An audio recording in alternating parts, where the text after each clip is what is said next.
Como vimos anteriormente, la suma y resta de frecuencias que coinciden de forma desfasada puede cambiar la amplitud de la frecuencia resultante.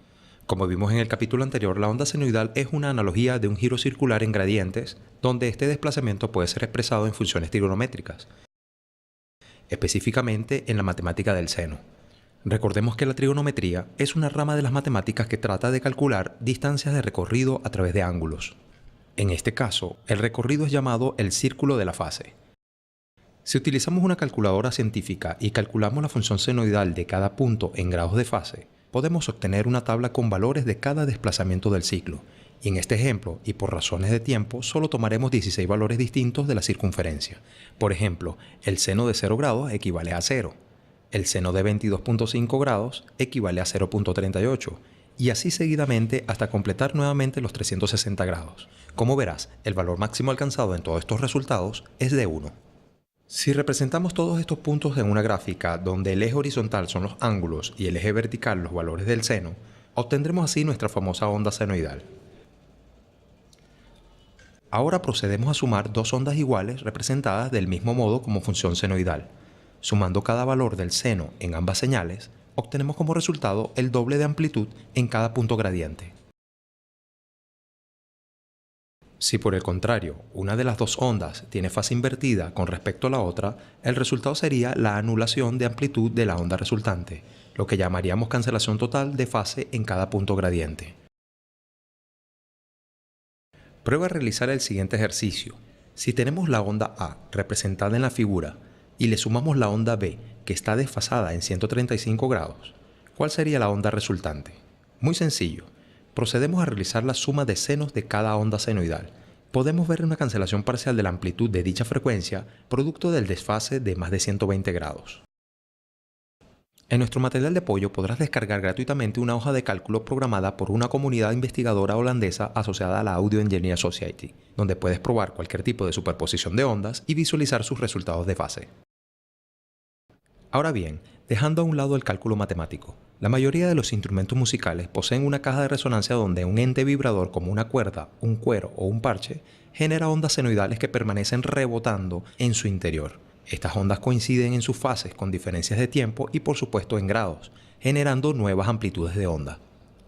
Estas nuevas ondas coinciden a su vez con otras frecuencias diferentes del mismo instrumento, producidas por otra cuerda u otro parche, también de distintas amplitudes, proceso natural de combinación que genera un sonido único compuesto.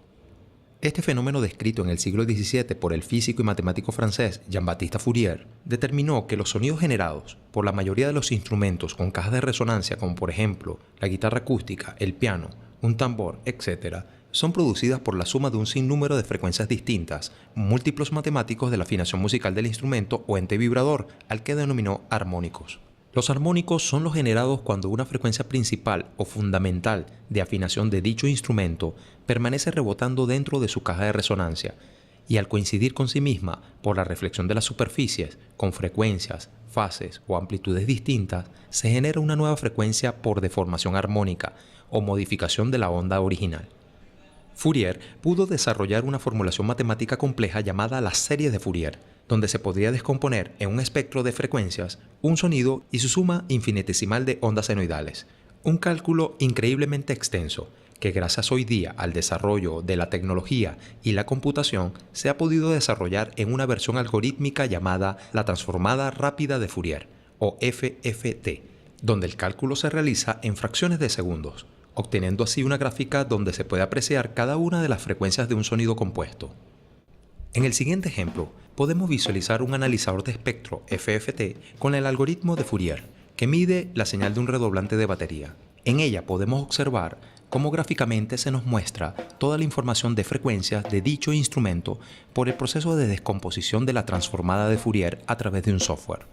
En este proceso de medición podemos observar que la frecuencia fundamental, que es un tono fundamental por vibración mecánica del ente oscilador, es el de mayor amplitud, mientras que los armónicos serán los de menor tamaño.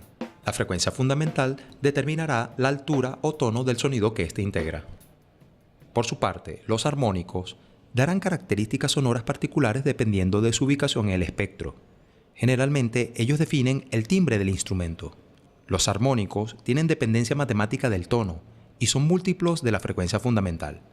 Por ejemplo, el segundo armónico es el tono fundamental multiplicado por 2. También se le reconoce por octava. El quinto armónico es el multiplicado por 5. El séptimo, el multiplicado por 7. Y así para cada armónico que se quiera conseguir. Un instrumento, al estar construido por múltiples materiales, puede tener más de una frecuencia fundamental, así como de muchos armónicos por cada una de ellas. Todos definen el timbre de este instrumento. En este otro ejemplo, utilizaremos un tono de frecuencia a través de un generador de tono de un software. Podemos apreciar que la frecuencia de 1 kHz senoidal no contiene información de armónicos, y la denominamos onda senoidal pura.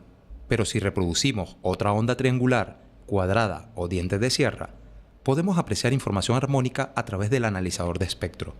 Es decir, son ondas de 1 kHz compuestas artificialmente. Recuerda que no solo los instrumentos musicales tienen caja de resonancia. Si miras a tu alrededor, seguramente estás ubicado en una sala o cuarto donde sus paredes simulan una gran caja de resonancia. En el caso más concreto, los estudios de grabación son cajas de resonancia de los sonidos reproducidos dentro de ellos, por lo que será de suma importancia conocer en el futuro de este taller cómo será la respuesta de frecuencias, armónicas o no, y por supuesto, las soluciones que hay que tomar en cuenta en su diseño acústico.